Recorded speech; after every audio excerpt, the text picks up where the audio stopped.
The Dark Side of Hollywood by The Prowler. May I direct your attention to the scene below, at the single car driving down the California coast. Inside the 1959 custom convertible Ferrari 400 Super America sits Julian Craven, the famous actor, who is becoming quite legendary.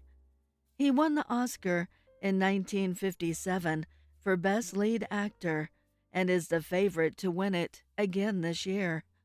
You would think he hadn't a care in the world, but if you look closely, he's stressed about something. He looks almost panicked. He's hiding something. We're catching him not long after leaving a New Year's Eve party held at Lucille Ball's house.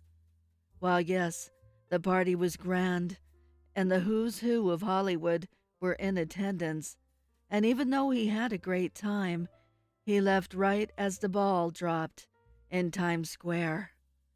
As the clock struck midnight, ushering in the new year, he was out the door, quickly making his way to his car. Now we see him, a razor-eyed stare on the dark California coastal road.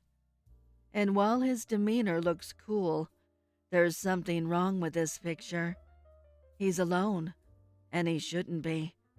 You see, he arrived at the party with his fiancée, the starlet, Lacey Giroux. But now, she's nowhere to be seen. Where is she? Well, if you look closely, you'll see her blood staining the passenger side seat. While minuscule and hard to see, it's there. And even though you cannot see her, she is riding in the car. It's just that she's lying in the trunk. A young rising starlet, whose star was burning bright, suddenly snuffed out by a jealous rage. Now the soon-to-be legendary actor sits alone, legendary now for a different reason, driving in the dark, contemplating what to do next. A great career ruined with one swipe of a razor blade's edge. What's he to do now? Well, as life sometimes will, it answers, and answers cruelly. Just as Mr. Craven turned the corner, a black cat jumped in front of his luxurious car, and while not completely drunk, he had enough earlier in the evening that dulled his senses and prevented him from acting and thinking clearly.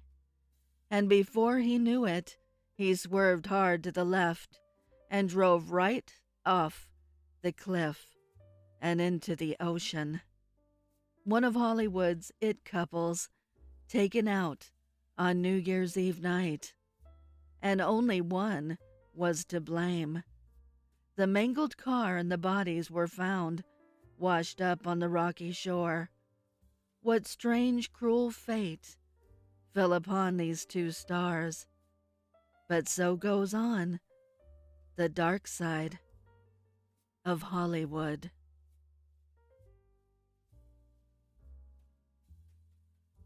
The Dark Side of Hollywood, Part 2, The Screenwriter. Imagine, if you will, the feelings and emotions you would be experiencing of finally achieving your life's goal, finally reaching the top of whatever profession or craft you've chosen in this life. Now imagine that path leading you to Hollywood, the fame, the glitz, the glamour, everything that's associated with being a star. How exciting and exhilarating it must feel to have finally reached the top.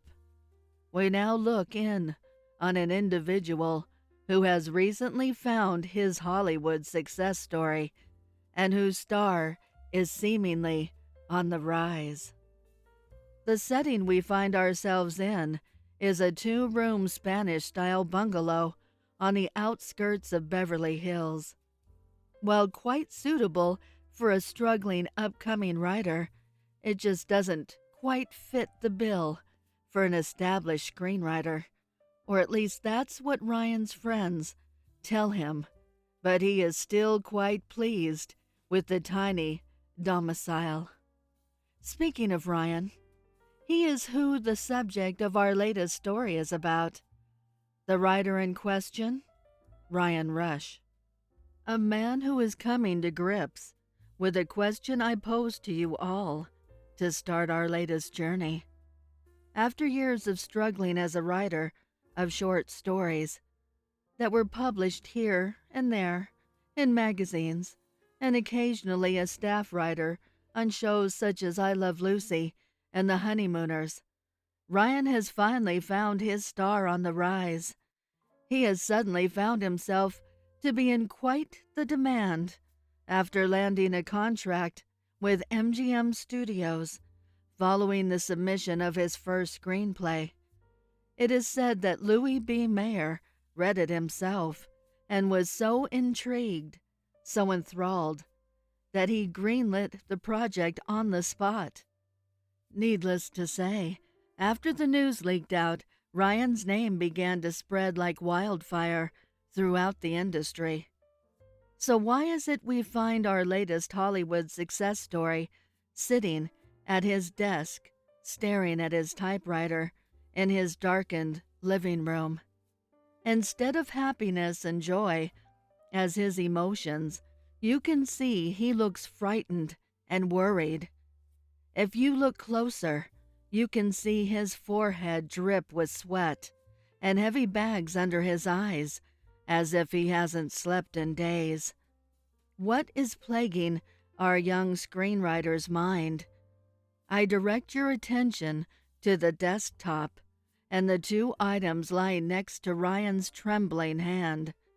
First, a copy of his screenplay, The Rebel Movie Star, about a young star who seemingly came from nowhere and took Hollywood by storm, but liked to live life on the edge with his fast cars and fast lifestyle until it all ended one night in a tragic car accident. The second item is a newspaper from this morning with a tragic headline reporting of James Dean's untimely death in a fiery automobile accident. Ryan probably wouldn't have given it a second thought if the similarities weren't eerily familiar. The character was loosely written based on James Dean and his lifestyle. Hell, the studio heads, the producers of the film, and Ryan just had lunch with James the other day, discussing starring in the picture, and rumors are the star agreed, and a contract was already silently agreed upon. There were just too many coincidences for Ryan to ignore, especially the manner of death between his character and James, which were exactly the same. Was he cursed? Bad luck? Or was this all just an extreme matter of horrific coincidence? Ryan wasn't sure, but his friends and loved ones convinced him it was just a mere coincidence and to move on. The studio moved on, and the movie continued with a new lead playing Ryan's character, starring Steve McQueen. The movie was a success and received multiple Oscar nominations and wins, including Best Original Screenplay for Ryan Rush. From there on out, it was up and up for Mr. Rush.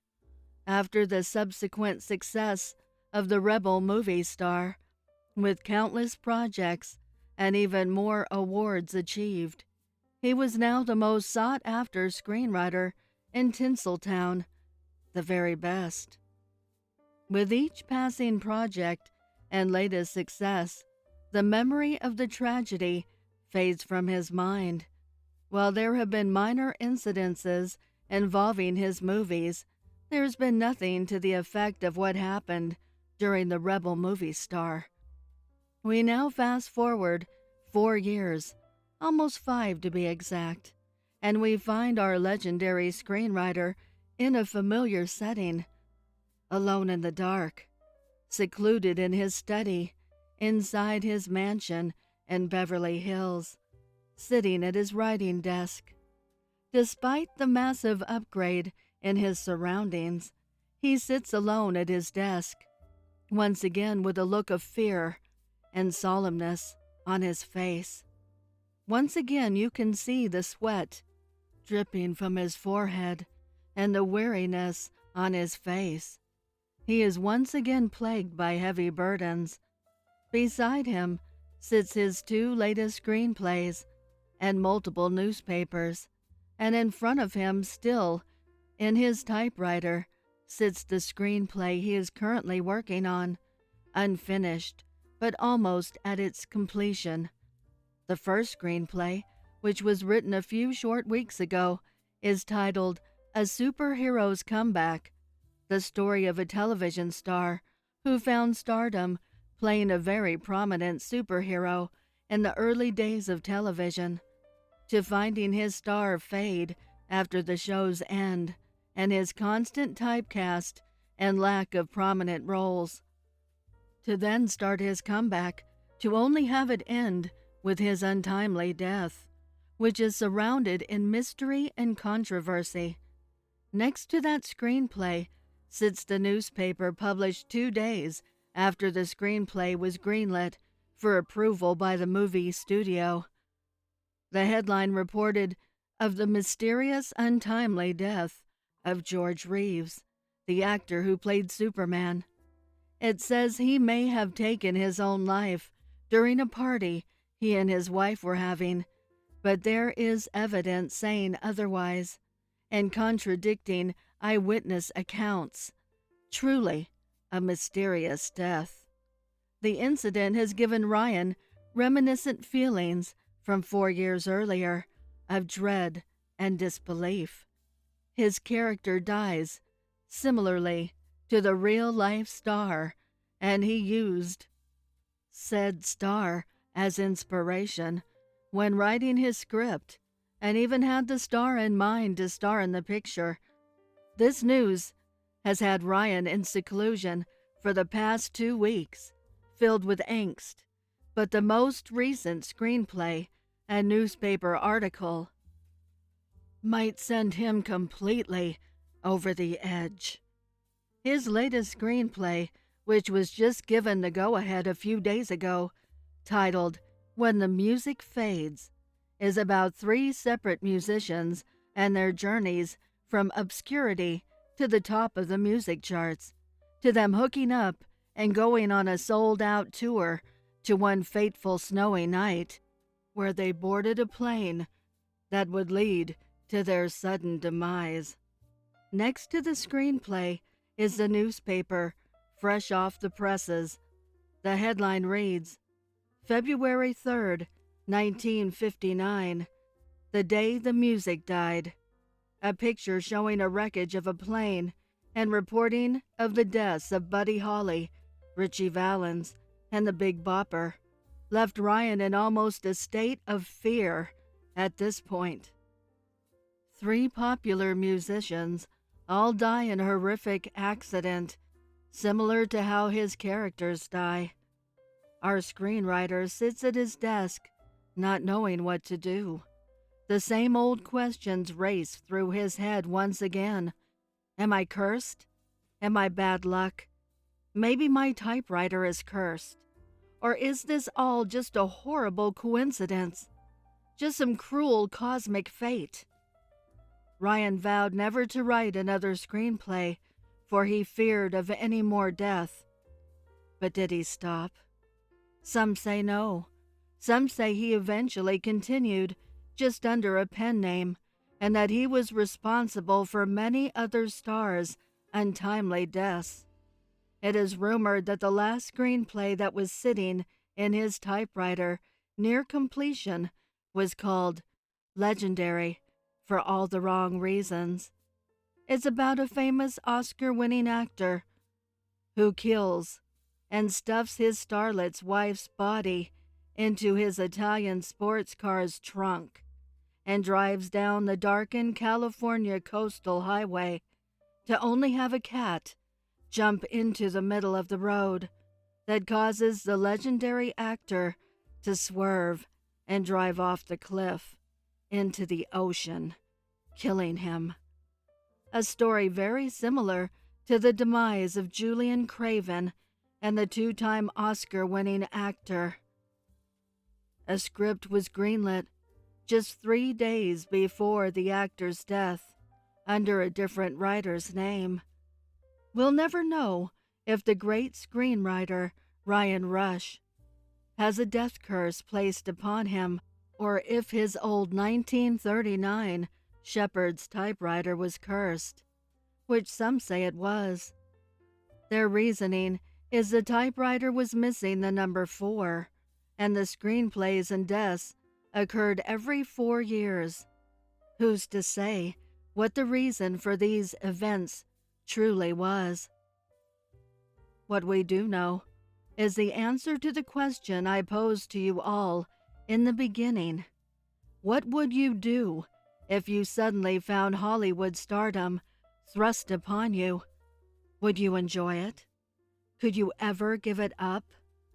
We found out one man's answer.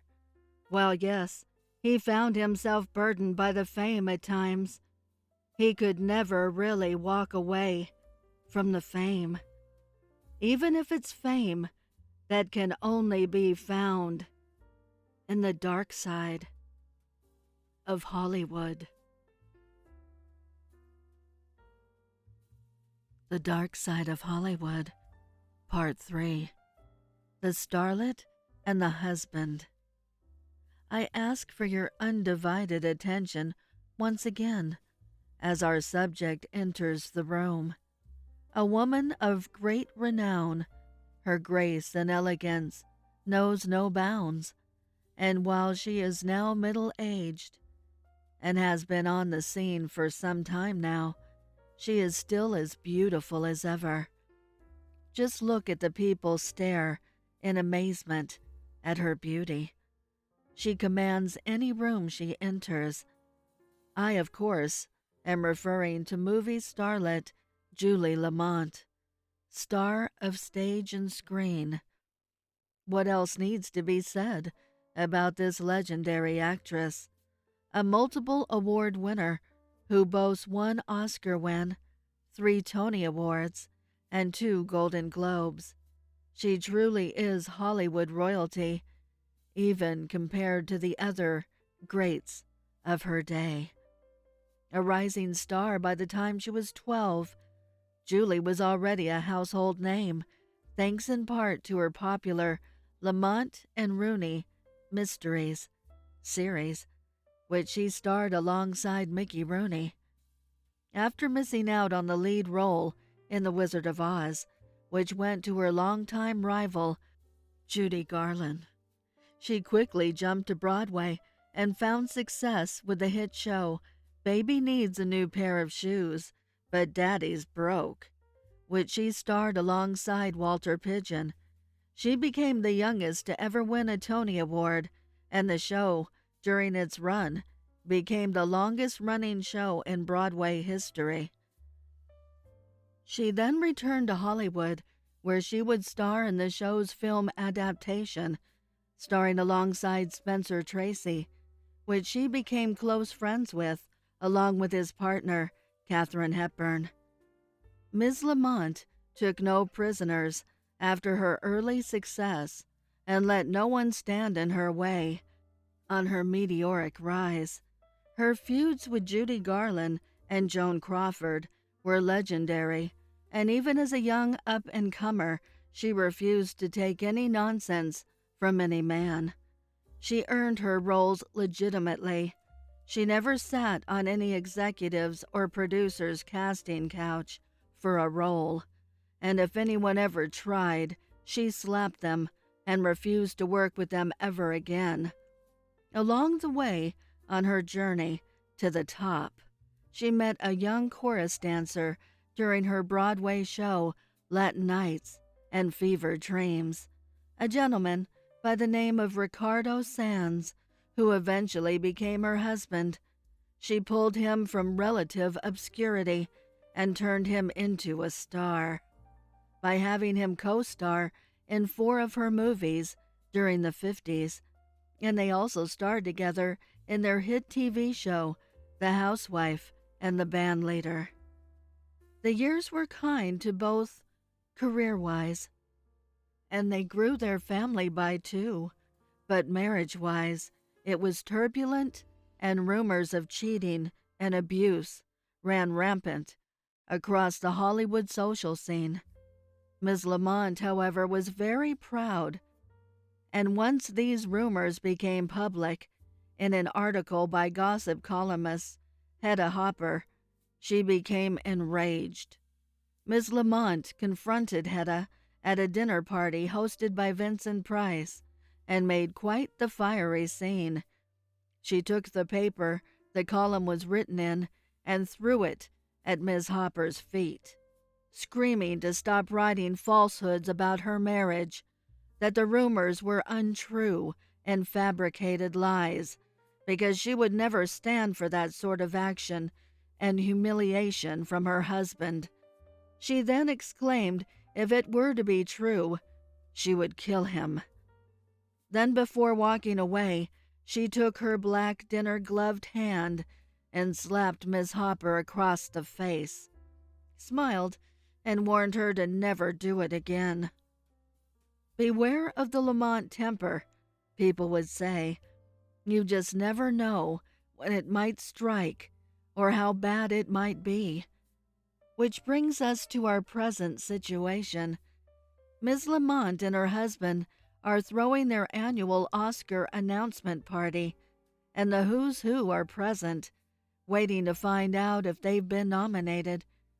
But where is the hosting couple, you ask? They are not present, even though Ms. Lamont is waiting to hear if she's been nominated once again for her latest picture, Black Lace and Dark Promises. Word has it the two haven't been seen since an embarrassing dust-up occurred an hour earlier, when her husband, in a drunken state, became belligerent and started groping several female party guests. When she confronted her husband to try and get him to settle down, for he was embarrassing her, it is said he was heard whispering to her, "The rumors are all true. I've been cheating on your ass since the beginning." They were last seen heading towards the back of the house minutes later. That is until now. I bring you back to the beginning of our story. She's just entered the room, returning to her and her husband's party after an hour's absence, looking lovely and captivating the room. There's just one problem. Where's her husband? No one seems to notice at first, and cheers of congratulations ring out for her as news of her and a few other guests' Oscar nominations are announced. Someone finally asks, "Where's Ricardo at?" Ms. Lamont smiles and says he's sleeping it off. "He's had one too many rum and cokes," she said laughingly. Never losing her cool, she stands composed, enjoying her party. But I can see a bead of sweat trickle down the side of her face. Can't you? Little does anyone know that her husband is laying in the bathtub, dead, with a fireplace poker sticking out from the top of his head. He embarrassed her for the last and only time. "No one cheats on Julie Lamont," she exclaimed as she drove the poker into his skull. Now she stands in the middle of the room, surrounded by her party guests, giving the best acting performance of her life. No one suspects a thing, and no one will ever find out a thing. You see, after she dispatched her husband from this earth. She called famed Hollywood fixer Eddie Tremantle. She wasn't going to take the rap for killing her husband. No. Instead, you'll read in the papers tomorrow. Movie star dies in horrible car crash in Beverly Hills. Alcohol is expected to be involved. Stars like Miss Lamont don't pay for their crimes. But this all goes to show you it's even tough for stars to find love, especially when you find it on the dark side of Hollywood. The Dark Side of Hollywood, Part 4. The Agent and the Fixer.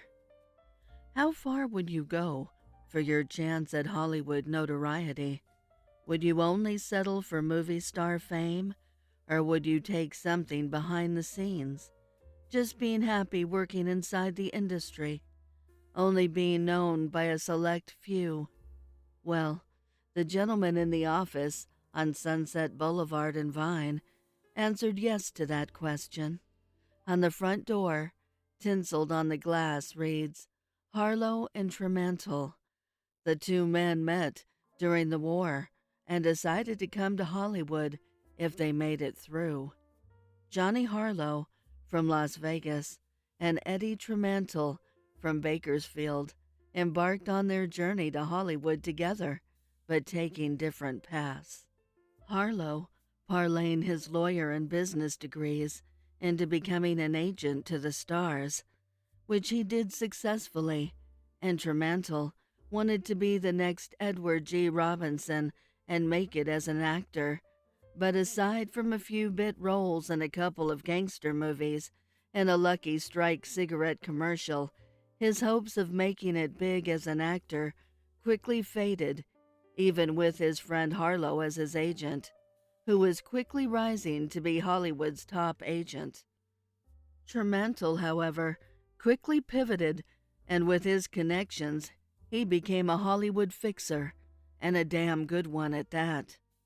The two friends became the best at what they do in their respective fields, and decided to go into business together. A one-stop shop, you might say, for some of Hollywood's elite, and the clientele that Mr. Harlow brought to the table was quite impressive. 20 clients and rising are in their impressive stable, including Oscar-winning actors Humphrey Bogart and his wife Lauren Bacall, the Oscar-winning screenwriter Ryan Rush, horror legend Vincent Price, two-time Oscar winner Julian Craven, crooner Dean Martin, legendary actress Julie Lamont, baseball star Don Drysdale, just to name a few. Mr. Harlow takes care of all their needs, contractual, financial, and personal.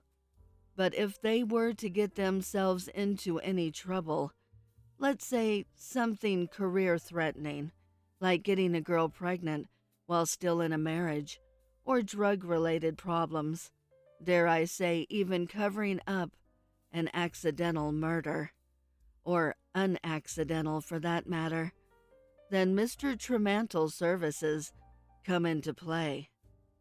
Payoffs, kickbacks, cover-ups, threats, all tactics at a good fixer's disposal, and Eddie Tremantle was the best at using all of them.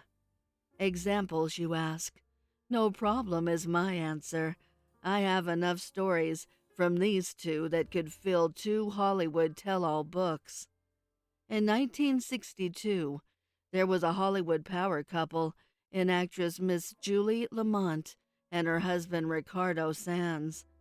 Well, during their annual Oscar nomination party, Mr. Sands decided to make a drunken spectacle of himself and announced to everyone at the party he was cheating on his legendary wife, and had been doing so for quite some time, which had been rumored recently throughout the Hollywood social scene.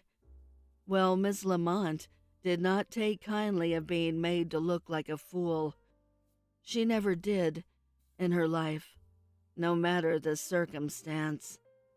So she put on a smile and calmly asked her husband to accompany her to the back of the house so they could speak in private.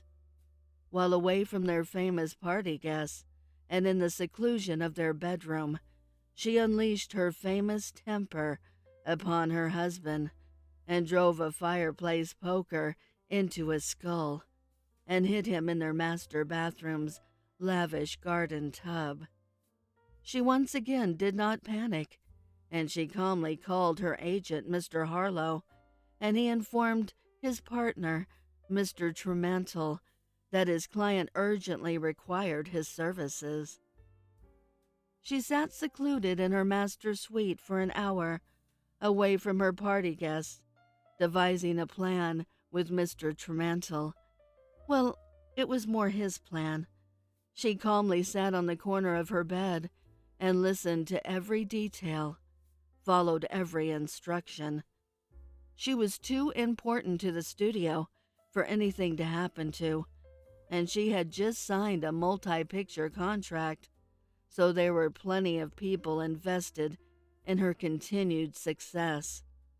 Mr. Tremental put his plan into motion and told Miss Lamont to return to her party, and if asked, say that Ricardo decided to sleep it off. Meanwhile, he carried his corpse out of the back sliding glass door and into the garage and sat him in the passenger seat.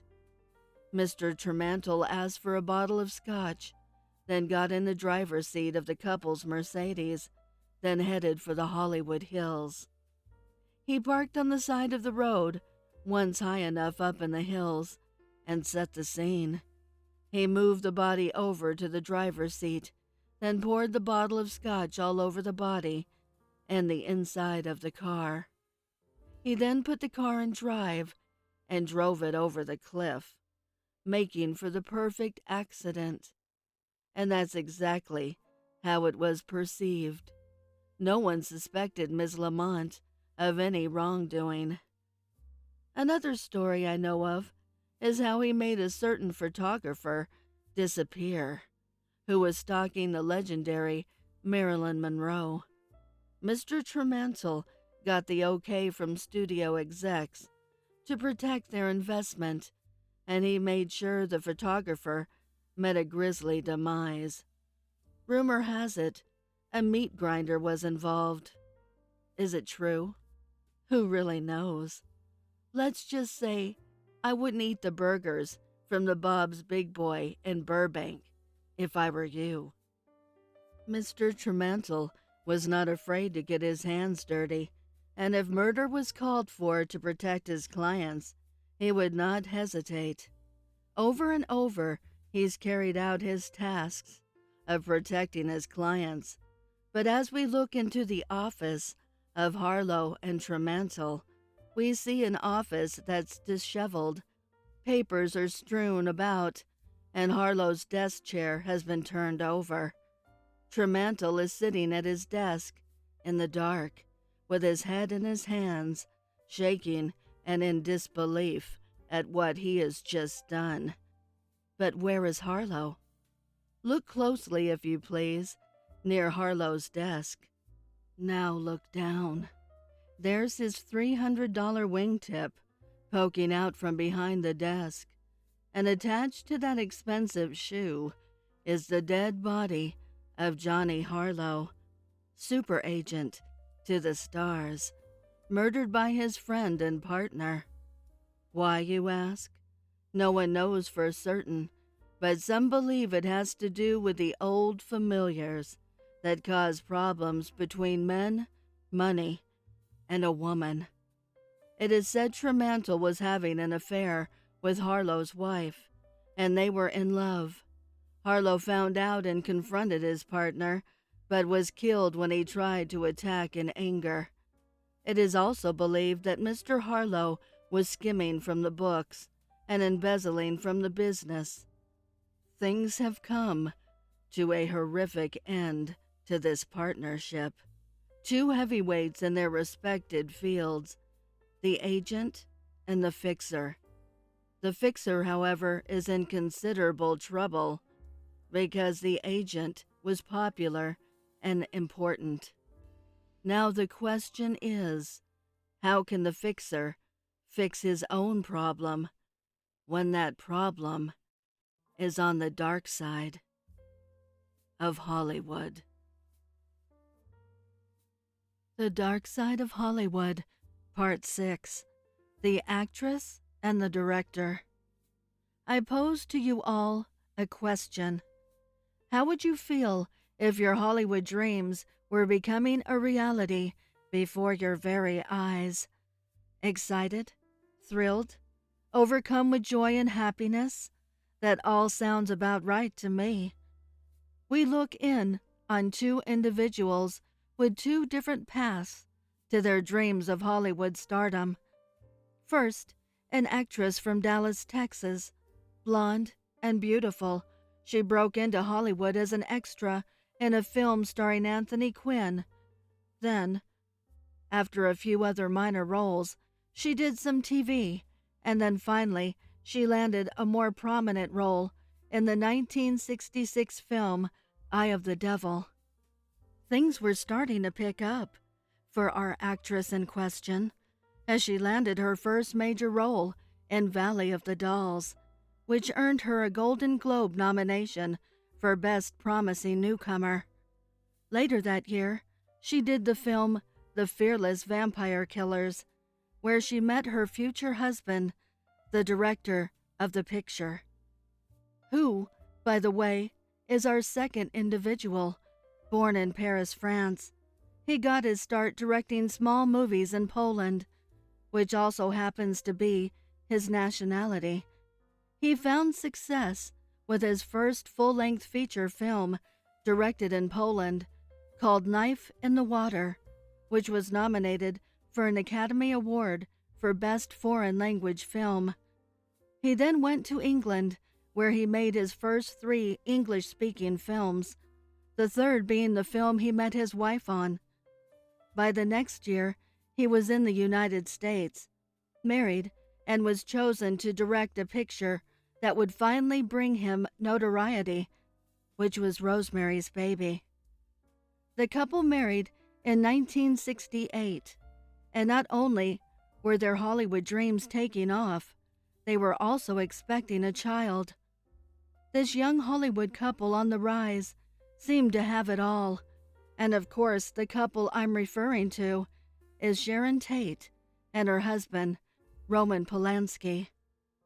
They just started renting a house located on Cielo Drive from a music producer friend, which is where I bring your attention to next. Things are looking up for our couple. Careers are progressing, and family life is upon them. On this night, however, fate has Mr. Polanski out of town directing a movie, but his wife is not alone. She is surrounded by friends, and they are having a small get-together at their home on Cielo Drive. As you can see, the group of friends are enjoying themselves and about to unwind for the night. They haven't a care in the world. If I may advert your attention to just outside the home, however, you can see a group of people standing on the lawn, staring through the windows at Miss Tate and her guests. Sadly, these are deranged cult members from the Manson family, and they're standing outside the home on Cielo Drive, ready to carry out their crazed leader's plans of chaos and destruction. The night is horrific and gruesome. There's no happy endings or dreams come true. This group of deranged killers took the young movie starlet's Hollywood dream away, and also the dream of becoming a mother. But her dreams were not the only ones taken away. Also her friends' dreams of becoming the next great hairstylist or the next great screenwriter. Multiple dreams were snuffed out that night, dreams that turned into nightmares. But that's what happens when you dream on the dark side of Hollywood. The Dark Side of Hollywood, Part 7. The Stage Actress Goes to Hollywood. Let me pose the question to you all. You've decided to come to Hollywood and achieve your dreams of becoming a star. Your prior success on the stage, although minor, has given you a sense that this endeavor will be an easy task for you to pull off. But what if, when you arrived in Hollywood, you discovered your goals would not be so easy to accomplish? Dare I even say, what if you found downright rejection that greeted you at every turn? That brings us to our next star, sadly, only to be featured on the dark side of Hollywood. There she is, walking down the side of the road, alone in her thoughts. She moves with a sense of purpose, but if you look closer, you'll notice there's a sway of sadness in her movements. She has just left her house, where she informed her uncle that she was leaving to go to the store, then see some friends, and that she would return later in the evening. But that was a lie. Instead, she was out searching for an ending to her story, and she found it at the foot of Mount Lee and the Hollywoodland sign. I'm of course referring to Millicent Lillian Entwistle, affectionately known as Peg by her friends and family.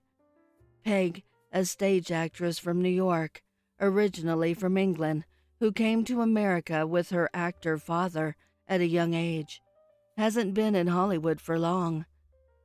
She has had somewhat of a successful journey with her time on the stage, and starred in many Broadway plays, working alongside actors George M. Cohan, Dorothy Gish, and Henry Travers, among others. It is said a young Betty Davis saw Miss Entwistle perform on stage while with her mother, and that she was so moved by her performance that the young Miss Davis looked over to her mother and said, "I want to act just like her. I want to act like Miss Entwistle." And throughout her legendary career, Miss Davis always credited Miss Entwistle for her getting into acting. In the midst of her successful Broadway career, she married character actor Robert Keith, but the marriage ended, only lasting a few years, ending with claims of abuse from Miss Entwistle, and she claimed that Mr. Keith had lied of a previous marriage which resulted in a child. Not long after this unpleasantness, she decided to try her luck at bigger and better things and moved to Hollywood. She had had enough success on Broadway. Now she wanted to forge her path on the silver screen. The year was 1932, and while continuing to search for movie roles and her first big break into pictures, she landed a role in the stage production Mad Hopes, which she starred alongside Billy Burke and a young Humphrey Bogart. The play ran from May 24th to June 4th at the Belasco Theater in downtown Los Angeles. She received positive reviews from Los Angeles theater writers and critics, along with her co-star Humphrey Bogart.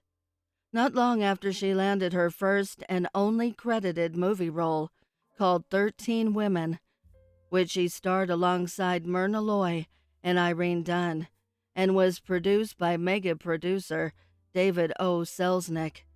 Her role was a minor one, but still, it was her first, and she was in the picture.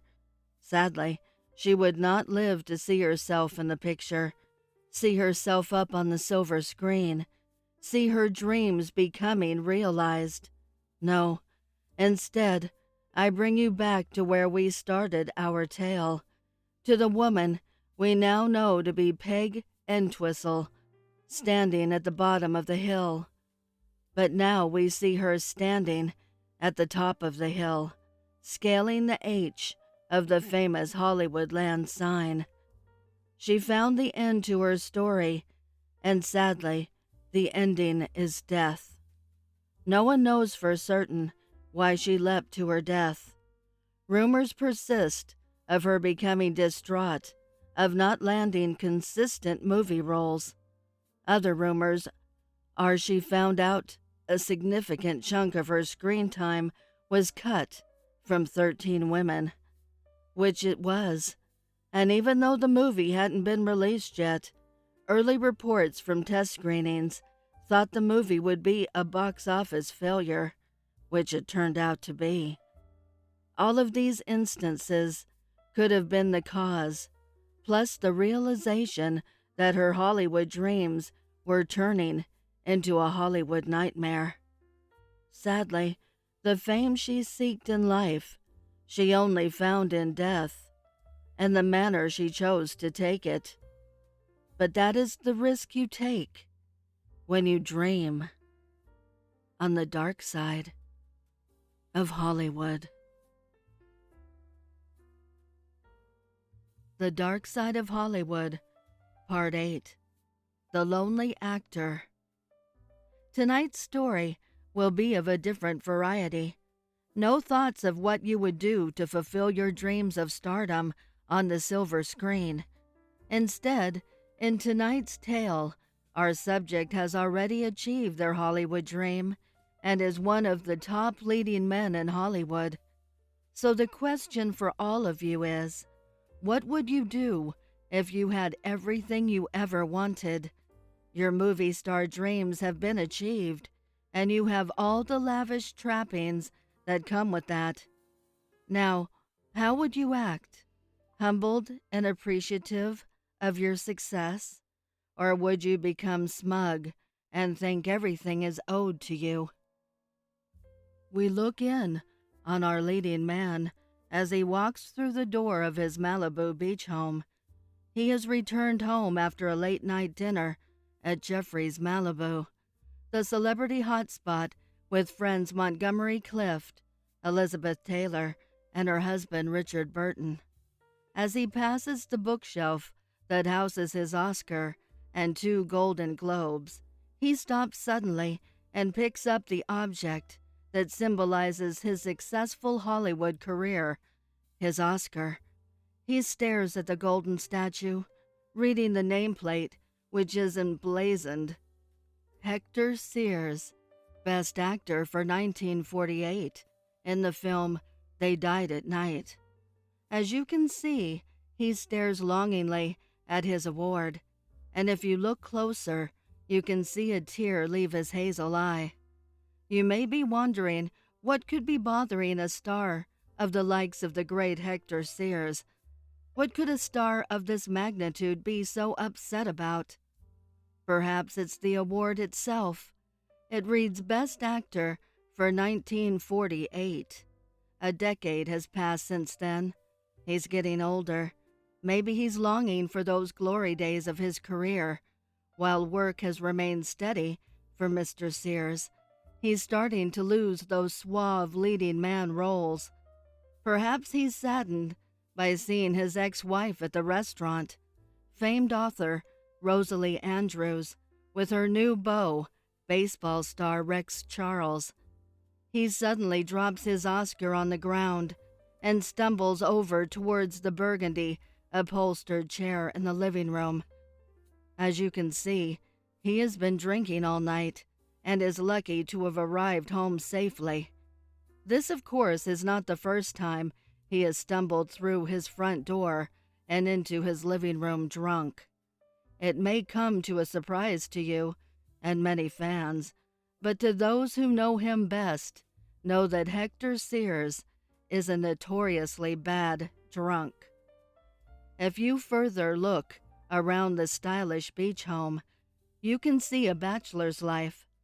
No longer having a significant other, his drinking is what caused he and his wife's divorce. There are no pictures of children, partly for the same reason, but also because he was too busy fulfilling his Hollywood dream. He hadn't the time to start a family. I posed the question earlier, what would you do if you achieved your Hollywood dreams and were at the top? How would you act? Well, instead of humbled or smug, he chose a different answer, and that was career first, never stopping to smell the roses, never taking time for oneself, driving away anyone who tried to get close. Sad and alone, he sits looking around his lonely room. Yes, surrounded by his accolades, but not by love. He decides to get up from his chair and take himself to bed to sleep it off, like he has countless of times. But this time, he gets up too fast, and his balance is a little off. He stumbles to his left, just a little, and trips over his Oscar that had fallen, sending his forehead crashing into the corner of his coffee table. He lay slowly bleeding, alone and unconscious, on the carpet, with no one to save him. And just as he lived, he died, alone, in his beach house. He paid the price to achieve his Hollywood fame, but that price comes with consequences, and it can only be paid on the dark side of Hollywood. The Dark Side of Hollywood, Part 9, The Comedian. I bring you our next subject, who has found himself on the dark side of Hollywood, a place I'm sure he never thought he'd be, but alas, here we are. The location is the Trocadero nightclub on Sunset, and the subject is comedian Ted Healy. As you can see, Mr. Healy is in fine spirits, supposedly celebrating the birth of his first child, a son, something his friends say he has always longed for. It is not all good times inside the nightclub, however, because the cause of Mr. Healy's death is also inside the lively club, and it's going to kill him tonight. He is a well-known alcoholic around Tinseltown, and he has been drinking tonight. But has he drank enough in his celebration to kill? Or perhaps it's the three gentlemen in the corner having a drink who later have a confrontation with Mr. Healy that will be the cause of his death. We shall find out a little later. Let's start at the beginning first, shall we? Born in Kaufman, Texas, birth name Charles Ernest Lee Nash. He changed his name to Ted Healy as he got into show business. He started his path to success and stardom in vaudeville, where he quickly became one of its top acts, becoming the highest-paid performer with the Healy's Revue, which included his wife and German Shepherd, and at times his childhood friend, Moe Howard, from the Three Stooges, along with some of his brothers. The friends would go through some hardships, but eventually came together and created the early stages of the comedy act, The Three Stooges. After many successful stops across the country, Mr. Healy and his comedy troupe took their talents to Hollywood, where Mr. Healy received a contract with MGM.